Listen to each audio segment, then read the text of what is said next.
আপনি প্রায়ই বলেন ছাত্ররা আপনাকে এই জায়গায় নিয়ে এসেছে তাদের ম্যান্ডেটের কারণে। ওই অভ্যুত্থানের বিজয়ী ছাত্র নেতৃত্ব আপনাকে আহ্বান জানিয়েছে, বাংলাদেশের সেনাবাহিনী সেইটাকে সমর্থন করেছে এবং রাজনৈতিক দলগুলো যারা পাওয়ার কন্টেন্ডার তারা আপনাকে সহযোগিতা এবং সমর্থনের প্রতিশ্রুতি দিয়েছে। তাহলে আপনি যখন প্রায়ই বলেন ছাত্ররা আমাকে অ্যাপয়েন্টমেন্ট দিয়েছে, আপনার কি মনে হয় যে অন্য দুইটা সেক্টর দ্বারা সংগঠিত নানানভাবে তারা মনক্ষুণ্ণ হতে পারে? হতে পারে, কিন্তু বাস্তব তো তাই।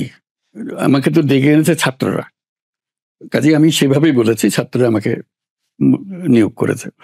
এখন সবাই মিলে এটা সমর্থন করেছি আমরা, সেটা হলো বৃহত্তর একটা জিনিস। কিন্তু ইমিডিয়েট ছিল যে আমার সঙ্গে কথাটা হচ্ছে ছাত্রদের সঙ্গে, যাদের সঙ্গে আমার কোনো পরিচয় নেই, তাকে জীবনে দেখিনি তাদের সঙ্গে আমার পরিচয়, সেভাবে আমি কথাটা জানিয়েছি, আমার বাস্তবটা জানিয়েছি।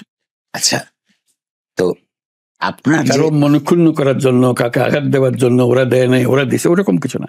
মানে প্রকৃত পরিস্থিতিটা পাওয়ার ব্লকস থাকে তো, এই তিনটাই আপনার জন্য, দেশের মানুষের জন্য, আপনার সরকারের অস্তিত্ব চলমান থাকার জন্য জরুরি আমাদের মনে হয়। অবশ্যই।